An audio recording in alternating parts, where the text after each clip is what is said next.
ಪ್ರಿಯರೇ, ದೇವರು ಒಳ್ಳೆಯವರು, ಒಳ್ಳೆಯದನ್ನೇ ಮಾಡುವವರಾಗಿದ್ದಾರೆ. ದೇವರು ನಿಮ್ಮ ಎಲ್ಲ ಸಮಸ್ಯೆಗಳಿಗೂ ಪರಿಹಾರಗಳನ್ನು ನೀಡುವವರಾಗಿದ್ದಾರೆ. ದೇವರು ನಿಮ್ಮ ಎಲ್ಲ ಸಮಸ್ಯೆಗಳಿಗೂ ಉತ್ತರಗಳನ್ನು ಕೊಡುವವರಾಗಿದ್ದಾರೆ. ದೇವರು ನಿಮ್ಮ ಎಲ್ಲ ಸಮಸ್ಯೆಗಳಿಗೆ ಒಂದು ಪರಿಷ್ಕರಣೆಯನ್ನು, ಒಂದು ಅಂತ್ಯವನ್ನು ಆಡಲಿದ್ದಾರೆ. ವಿಮೋಚನ ಕಾಂಡ 15ನೇ ಅಧ್ಯಾಯ ನೋಡಿ. ಇಸ್ರಾಯೇಲರು ದೇವರನ್ನು ಘನಪಡಿಸುವುದರೊಂದಿಗೆ ಪ್ರಾರಂಭ ಮಾಡುತ್ತಾರೆ. ಅವರು ದೇವರ ವಿರುದ್ಧ ಗುಣಗುಟ್ಟುವುದರೊಂದಿಗೆ ಮುಕ್ತಾಯ ಮಾಡ್ತಾರೆ. ಒಂದು ಘನಪಡಿಸುವುದು ಒಂದಾದರೆ, ಘನಪಡಿಸುವುದರ ಜೊತೆಗೆ ಗುಣಗುಟ್ಟುವಿಕೆ.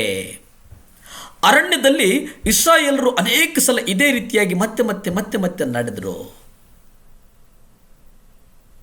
ಅವರಿಗೆ ಬೇಕಾದದ್ದು ದೊರೆತಾಗ ದೇವರಿಗೆ ಸ್ತೋತ್ರ ಸಲ್ಲಿಸುವುದು, ಅವರ ಜೀವಿತದಲ್ಲಿ ಏನಾದರೂ ಅಡಚಣೆ ಉಂಟಾದಾಗ ಗುಣಗುಟ್ಟುವುದು, ಸಮಸ್ಯೆ ಬಗೆಹರಿದಾಗ ದೇವರಿಗೆ ಮತ್ತೊಮ್ಮೆ ಕೃತಜ್ಞತೆ ಸಲ್ಲಿಸುವುದು, ಮತ್ತೆ ಇನ್ನೊಂದು ಸಮಸ್ಯೆ ಎದುರಾದಾಗ ದೇವರ ಬಗ್ಗೆ ಸಂದೇಹ ಪಡುವುದು, ಇವೆಲ್ಲವೂ ನಿರಂತರವಾಗಿ ನಡೀತದೆ. ಇವತ್ತು ಅನೇಕ ವಿಶ್ವಾಸಿಗಳು ನಿಖರವಾಗಿ ಇಸ್ರಾಯೇಲರಂತೆ ನಡೆದುಕೊಳ್ಳುತ್ತಾ ಇದ್ದಾರೆ. ಇಸ್ರಾಯೇಲರು ಹೇಗೆ ಅದ್ಭುತ ಆದಾಗ ಸ್ತೋತ್ರ ಮಾಡುತ್ತಾರೆ, ಅದ್ಭುತ ಸಮಸ್ಯೆ ಬಂದಾಗ ದೇವರನ್ನು ದೂಷಿಸುವುದು ಇವತ್ತು ನಮ್ಮಲ್ಲಿ ಅನೂಹ್ಯವಾಗಿ ನಡೆದುಕೊಂಡು ಹೋಗ್ತಾ ಇರ್ತಕ್ಕಂಥದ್ದು. ಎಫೆಸ ಪತ್ರಿಕೆ 5ನೇ ಅಧ್ಯಾಯ 20 ನೀವು ನೋಡಿ. ಯಾವಾಗಲೂ ಎಲ್ಲ ಕಾರ್ಯಗಳಿಗೋಸ್ಕರ ಕರ್ತನಾದ ಯೇಸು ಕ್ರಿಸ್ತನ ಹೆಸರಿನಲ್ಲಿ ತಂದೆಯಾದ ದೇವರಿಗೆ ಸ್ತೋತ್ರ ಮಾಡುತ್ತಾ ಇರಿ. ತಂದೆಯಾದಂಥ ದೇವರಿಗೆ ಸ್ತೋತ್ರ ಮಾಡಿ.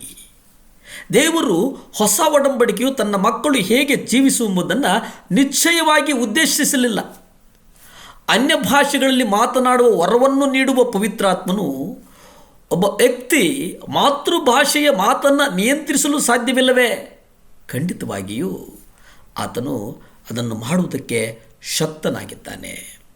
ಸತ್ಯವೇದ ಹೇಳ್ತದೆ, ಯಾವಾಗಲೂ ಕರ್ತನಲ್ಲಿ ಸಂತೋಷಿಸಿರಿ. ಯಾವಾಗಲೂ ಎಲ್ಲ ಕಾರ್ಯಗಳಿಗೋಸ್ಕರ ನಮ್ಮ ಕರ್ತನಾದ ಯೇಸು ಕ್ರಿಸ್ತನ ಹೆಸರಿನಲ್ಲಿ ನೀವು ಸ್ತೋತ್ರ ಮಾಡಿ.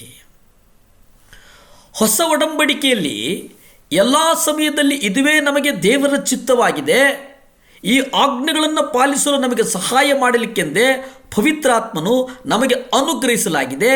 ಇದಲ್ಲದೆ ನಾವು ನಂಬಿಕೆಯಿಂದ ಬದುಕಬೇಕು.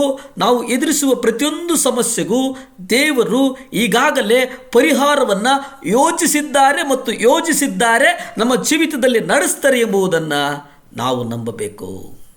ಇಸ್ರಾಯೇಲರು ಮೋಶೆಯನ್ನು ದೂರಿದಾಗ ಅವನು ಕರ್ತನಿಗೆ ಮೊರೆಯಿಟ್ಟನು ಮತ್ತು ಕರ್ತನು ಅವನಿಗೆ, ನಿನ್ನ ಸಮಸ್ಯೆಗೆ ಪರಿಹಾರ ಇಲ್ಲೇ ನಿನ್ನ ಮುಂದೆಯೇ ಇದೆ.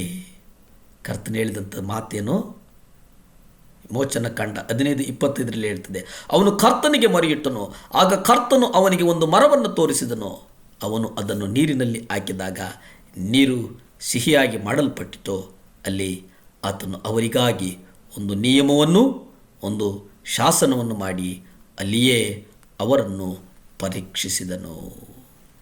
ಕರ್ತನು ಅವನಿಗೆ ಒಂದು ಮರವನ್ನು ತೋರಿಸಿದನು. ಮೋಶೆಗೆ ಆ ಮರವನ್ನು ಕಡಿದು ನೀನು ನೀರಿಗೆ ಹಾಕು, ಆ ಕಹಿ ಎಲ್ಲವೂ ಸಿಹಿ ಆಗ್ತದೆ ಎಂಬುದಾಗಿ ಹೇಳಿದನು. ನಂಬಿಕೆಯ ಮೂಲಕ ನಡೆಯುವುದೆಂದರೆ ಇದು. ಅನಿರೀಕ್ಷಿತವಾಗಿ ದೇವರನ್ನು ಆಶ್ಚರ್ಯಗೊಳಿಸುವ ಯೋಜನೆ, ಆಶ್ಚರ್ಯಗೊಳಿಸುವಂಥ ಸಮಸ್ಯೆಗಳು ಉದ್ಭವಿಸುವುದಿಲ್ಲ ಎಂಬುದಕ್ಕೆ ನಾವು ಸಾಕ್ಷಿಗಳಾಗಬೇಕು. ಪ್ರಾರ್ಥಿಸಿಕೊಳ್ಳೋಣ. ಭೂಮಿ ಆಕಾಶಗಳನ್ನು ಉಂಟು ಮಾಡಿದಂಥ ಸರ್ವಶಕ್ತನಾದಂಥ ದೇವರೇ ಸ್ತೋತ್ರಪ್ಪ, ಸಹಾಯ ಮಾಡು ಸ್ವಾಮಿ. ಈ ಮುಂಜಾನೆಯ ಸಮಯದಲ್ಲಿ ನಿಮ್ಮ ಕರಗಳಿಗೊಪ್ಪಿಸಿ ಪ್ರಾರ್ಥಿಸ್ತೇನೆಯ್ಯ.